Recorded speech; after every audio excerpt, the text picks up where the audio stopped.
جو اس پر شیطان کو غالب نہ آنے دے، قابض نہ ہونے دے، کیونکہ سچے نگہبان کی علامت یہ ہوتی ہے کہ اپنے مالک کی ملکیت میں کسی غیر کو نہ تو تصرف کرنے دیتا ہے نہ قابض ہونے دیتا ہے۔ سلام بھیجے محمد و اہل بیت محمد پر۔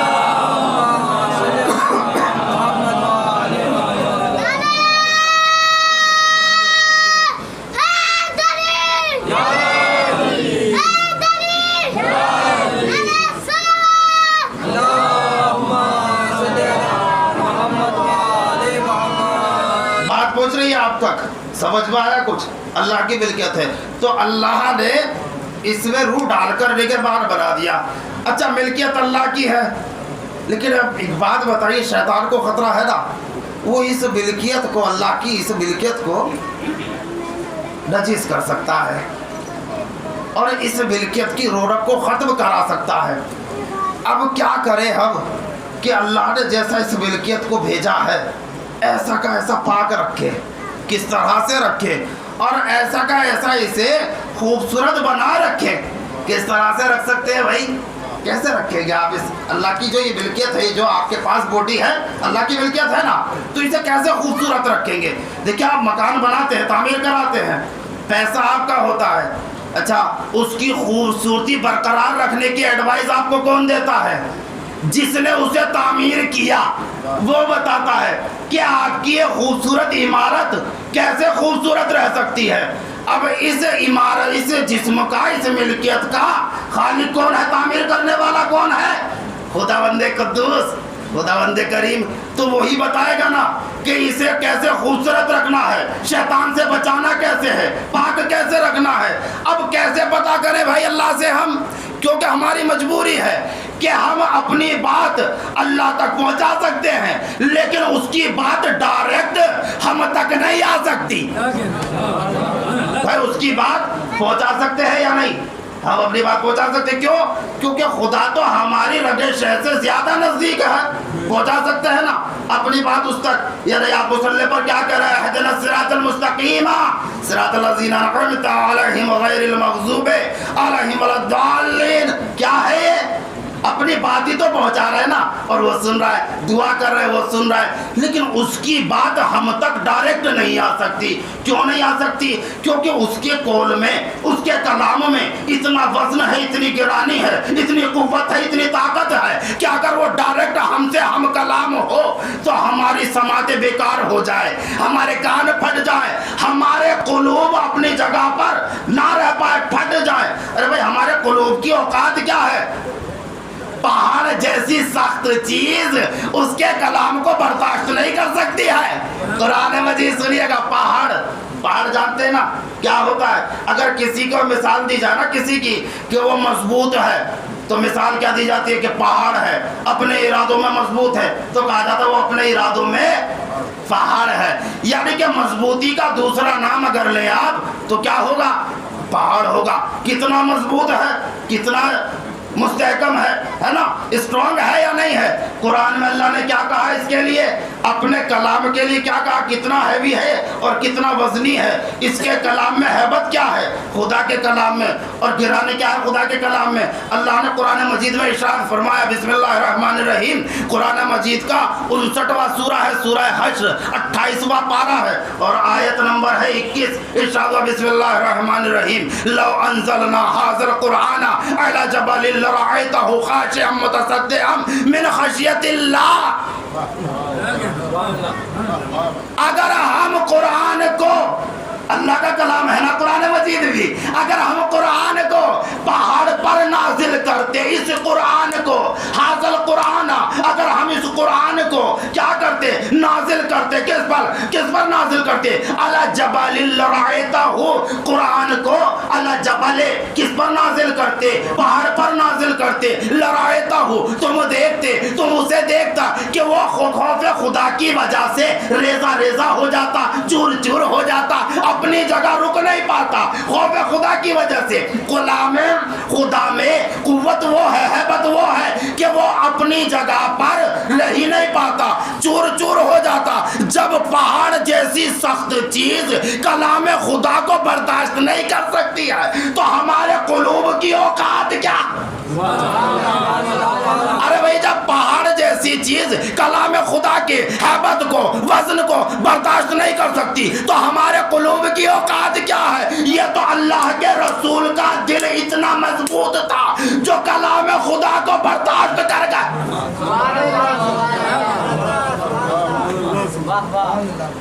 پہنچ رہی ہے بات آپ تک؟ نہیں پہنچ رہی؟ یہ رسول کا دل تھا، اتنا مضبوط دل تھا جو کلام الہی کو برداشت کر گیا۔ اچھا نازل کہاں ہے قرآن؟ قلب رسول پر نازل ہوا ہے نا، پورا کا پورا قرآن نازل کہاں ہوا؟ قلب رسول پر نازل ہوا ہے۔ جبکہ قرآن میں اللہ کیا کہہ رہا قرآن کے لیے، اپنے کلام کے لیے؟ اگر اسے پہاڑ پر نازل کرتے تو وہ اپنی جگہ پر رہ نہیں پاتا، ریزہ ریزہ ہو جاتا، جھک جاتا، پھٹ جاتا، اپنی جگہ پر رہ نہیں پاتا۔ نازل کہاں ہوا قرآن؟ کا قلب رسالت معاب پر نازل ہو گیا۔ پورا قرآن قلب رسالت معاب پر نازل ہو گیا۔ قلب رسول کا کچھ بگڑا ہی ہے نا، ہے قلب رسول پر نازل ہوا ہے قرآن، ہے قلب رسول کا کچھ بگڑا ہے؟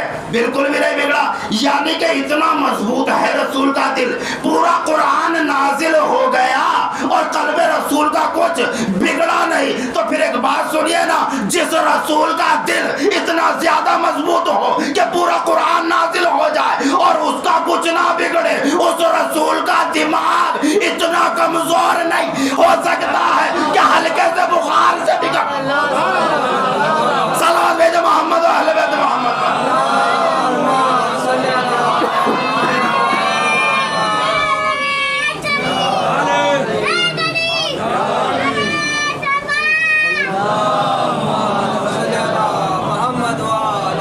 اس رسول کا دماغ۔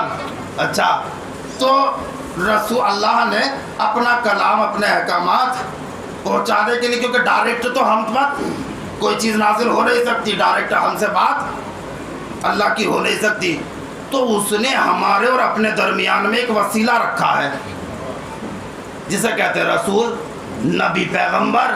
اس کے ذریعے سے احکامات آئے ہیں، طہارت کے احکامات، نجاست کے احکامات وسیلے سے، حج کے احکامات وسیلے سے، روزے کا حکم وسیلے سے، نماز کا حکم وسیلے سے، نماز کا حکم وسیلے سے ہے نا۔ نماز کا حکم وہاں سے یہاں تک بنا وسیلے کے نہیں آیا، بیدار رہیں گے؟ نماز کا حکم بنا وسیلے کے وہاں سے یہاں تک نہیں آیا۔ اب پکڑیے جا کر اس مفتی کو جو کہتا اللہ ہی اللہ، اللہ ہی اللہ، کسی اور کو مانو نہیں، کسی کو جانو نہیں، صرف اللہ ہی اللہ، اللہ ہی اللہ۔ جا کر پکڑو نا اس مفتی کو، کہ خبیث کی اولاد، جب نماز کا حکم تجھ تک وہاں سے بنا وسیلے کے یہاں تک نہیں آیا تو تیری نماز بنا وسیلے کے یہاں سے وہاں تک کیسے؟ صلوات بھیجو محمد۔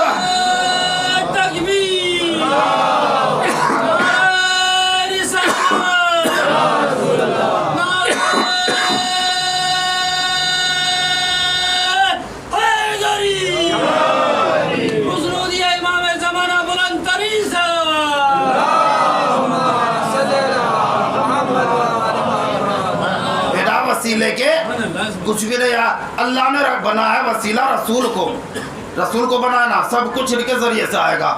اور یہی بتائیں گے کہ اللہ کی اس ملکیت کو پاک کیسے رکھنا ہے، دشمن شیطان سے بچانا کیسے ہے۔ اسی کے لیے اللہ نے قرآن مجید میں سورہ جمعہ، قرآن مجید کا یہ 62واں سورہ ہے اور 28واں پارہ ہے، آیت نمبر ہے 2۔ ارشاد فرمایا بسم اللہ الرحمن الرحیم، هو الذی بعث فی الأمیین رسولا منہم یتلو آیاتہ ویزکیہم ویعلمہم الکتاب والحکمہ وإن كانوا من قبل لفی ضلال مبین۔ هو الذی بعث فی الأمیین، وہی تو وہ ہے جس نے امیین میں ایک رسول مبعوث کیا، انہی میں سے، منہم انہی میں سے ایک رسول مبعوث کیا. کسے کیا؟ رسول کو مبعوث کیا ہے نا. کس میں کیا ہے؟ امیین میں کیا ہے. کام کیا ہے؟ من رسول منہم یتلو علیہم آیاتہ، اس کی آیتیں یہ ان کے سامنے پڑھتا ہے. اللہ کی آیتیں امیین کے سامنے پڑھتا ہے، تلاوت کرتا ہے.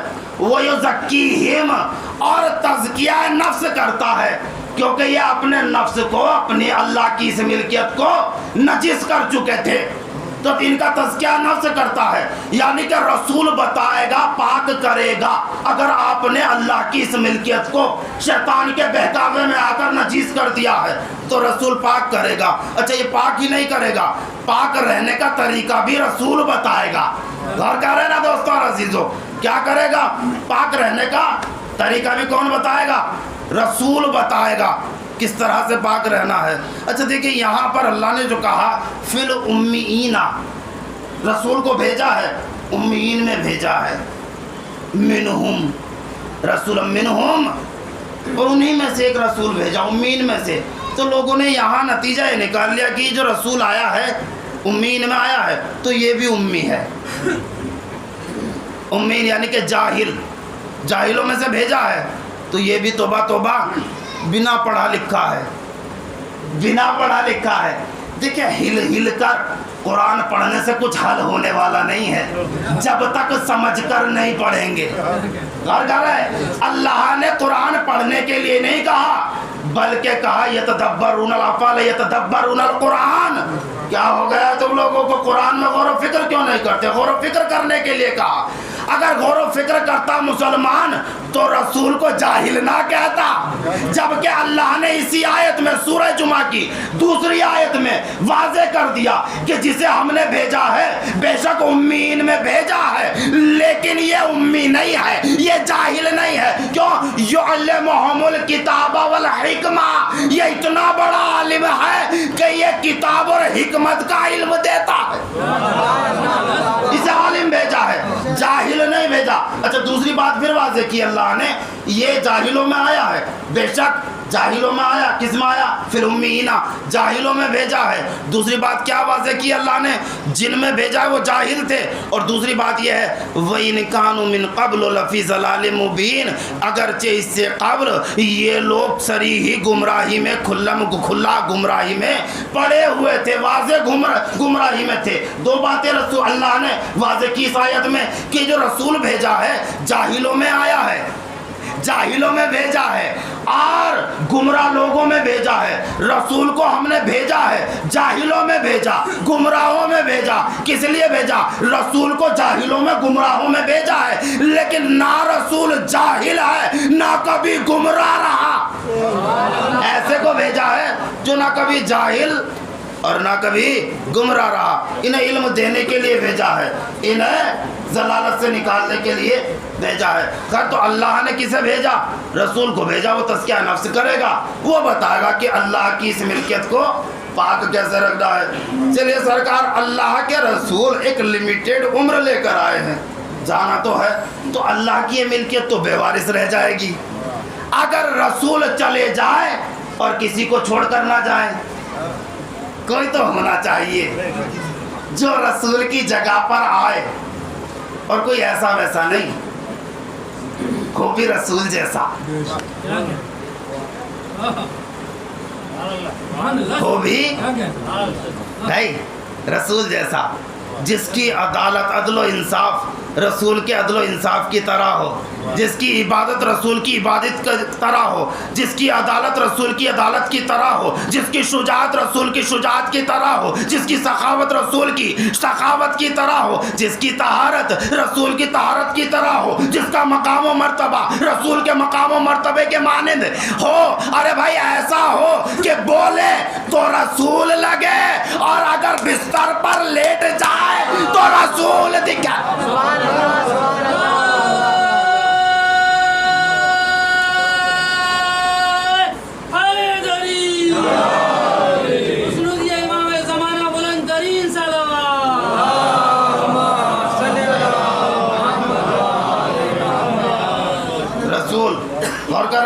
یہی آ کر امت ہو گئی گمراہ کہنے لگے رسول اللہ تو چلے گئے، چھوڑ کے کسی کو ہی نہیں گئے، ایسے ہی چھوڑ گئے۔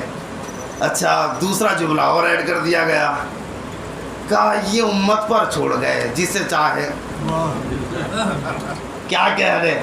ملکیت ہے اللہ کی اور وارث ملا بنائے ہے؟ بھائی ملکیت تو اللہ کی ہے، اللہ کی ملکیت پر حاکم کیا ملا بنا سکتا ہے؟ اچھا یہ لفظ بولا کیوں کہ امت پر چھوڑ کر چلے گئے؟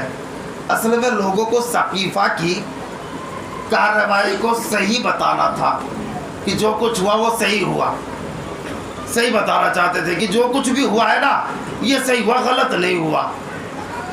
جو بھی یہ کارروائی انجام دی گئی کہ مسلمانوں کی فلاح و بہبود کے لیے لوگ جمع ہوئے تھے سرکار، کس کے لیے؟ دیکھیے یہ ثقیفہ بنی سعدہ جو لفظ ہے اسے ہماری قوم کا بچہ اس سے آشنا رہنا چاہیے، آشنا ہونا چاہیے ہماری قوم کا بچہ، کیونکہ یہ وہ بنوس جگہ ہے جہاں سے ابتدا ہوئی ہے اہل بیت پر ظلم کی۔ ہر بچے کو آشنا ہونا چاہیے اس جگہ سے۔ ثقیفہ بنی سعدہ جو کچھ بھی ہوا وہاں پر صحیح ہوا، غلط کچھ نہیں ہوا۔ مسلمانوں کی فلاح و بہبود کے لیے لوگ جمع ہوئے۔ کہاں جمع ہوئے؟ ثقیفہ بنی سعدہ میں جمع ہوئے۔ اچھا اگر مسلمانوں کی فلاح و بہبود کے لیے جمع ہوئے تھے تو پھر یہی کیوں جمع ہوئے؟ مسجد نبوی میں کیوں میٹنگ نہیں ہوئی؟ حرم بیت اللہ میں کیوں میٹنگ نہیں ہوئی؟ کیونکہ اچھے کام تو اچھی جگہ پر ہوتے ہیں نا۔ ارے بھائی اچھے کام اچھی جگہ پر ہوں گے، برے کام بری جگہ پر ہوں گے۔ ہر جگہ کی ایک روایت ہوتی ہے نا یا نہیں ہوتی ہے؟ ایک روایت ہوتی ہے رضا بھائی، یہ امام بارگاہ ہے، کیا ہوتا ہے یہاں کا مجلس ہوتی ہے، 4 افراد بیٹھے ہوں آپس میں بات کرنے کے لیے، بیٹے دروازے کھلے ہوئے، ایک صاحب ادھر سے گزرے، انہوں نے 10 لوگوں کو بتا دیا چلو یہاں کھڑے ہو، کیوں کھڑے ہو یہاں، چلو اس میں امام بارگاہ میں چلو مجلس ہو رہی ہے۔ اب جیسے ہی امام بارگاہ میں آئے تو یہاں 4 افراد بیٹھ کر بات کر رہے تھے، میٹنگ کر رہے تھے، جلوس کے عنوان سے، مجلس کے عنوان سے میٹنگ کر رہے۔ وہ کہنے لگے بھائی مجلس ہو رہی ہے، کیسے آیا آپ کا؟ ہم نے سنا مجلس ہو رہی ہے۔ کہ یہاں تو کوئی مجلس نہیں۔ لیکن صاحب نے کہا مجلس ہو رہی ہے امام بارگاہ میں۔ کہا بیوقوف ہو تم جو تم نے کہا کہ مجلس ہو رہی ہے۔ کہنے لگے سرکار امام بارگاہ کھلی تھی، 4 افراد جمع تھے، کیونکہ امام بارگاہ مجلس ہوتی ہے تو اس لیے مجھے لگا مجلس ہو رہی ہے، اس لیے میں لوگوں کو لے آیا۔ غور کر رہے ہیں نا؟ تو ہر جگہ کی ایک روایت ہوتی ہے۔ اب سنیے گا ثقیفہ بنی سعدہ کی سچائی اور حقیقت کیا تھی۔ یہ جگہ کون سا وہ چھتا تھا؟ دیکھیں مدینہ سے 3 میل کے فاصلے پر بسا ہوا تھا، بنا ہوا تھا ثقیفہ بنی سعدہ۔ یہ چھتا تھا جہاں پر عرب کے اوباش بدماش چور لٹیرے ڈکیت جمع ہو کر یہاں پلاننگ کرتے تھے، میٹنگ کرتے تھے، آج کسے لوٹنا ہے، کیسے لوٹنا ہے، کس سمت لوٹنا ہے۔ اتنا ہی نہیں، یہیں پر آ کر لوٹ کا مال بھی تقسیم ہوتا تھا، یہیں پر آ کر لوٹ کا مال بھی تقسیم ہوتا تھا۔ تو یہاں کی روایت تھی کہ جب بھی یہاں جمع ہوں گے، چور جمع ہوں گے، ڈکیت جمع ہوں گے، لٹیرے جمع ہوں گے۔ سرکار آپ کہہ رہے ہیں مسلمانوں کی فلاح بہبود کے لیے لوگ جمع ہوئے۔ ارے بھائی 11 ہجری میں یہاں لوگ جمع ہوئے، 11 ہجری میں بھی جمع ہوئے، 11 ہجری میں بھی بیدار ہونے کی ضرورت ہے بھائی، ایسے نہیں۔ 11 ہجری میں بھی لوگ یہاں پر جمع ہوئے، اللہ کی رسول کی وفات کے بعد سن 11 ہجری میں لوگ یہاں جمع ہوئے۔ آپ کہہ رہے مسلمانوں کی فلاح و بہبود کے لیے جمع ہوئے، میں کیسے مان لوں؟ کیونکہ روایت یہاں کی یہ تھی، یہاں چور جمع ہوتے تھے، لٹیرے جمع ہوتے تھے، ڈکیت جمع ہوتے تھے۔ تو میں تو سیدھا سا یہ کہوں گا نا کہ مسلمانوں کی فلاح و بہبود کے لیے یہ لوگ جمع نہیں ہوئے تھے، بلکہ کائنات کے سب سے بڑے ڈکیت تھے۔ ارے بھائی کائنات کے سب سے بڑے ڈکیت تھے جو کائنات کے سب سے عظیم گھر کے لوٹنے کے لیے پلاننگ کر رہے۔ صلوات بھیجے محمد اہل بیت محمد پر۔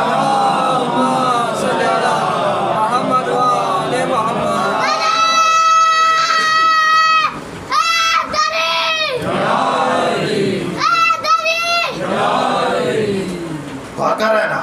پہنچی ہے بات آپ تک یا نہیں؟ پہنچ رہی ہے بات؟ اصل تھوڑی سی دقت ہے کیونکہ یہ دن ایسے نکل گئے کہ نیند نہیں،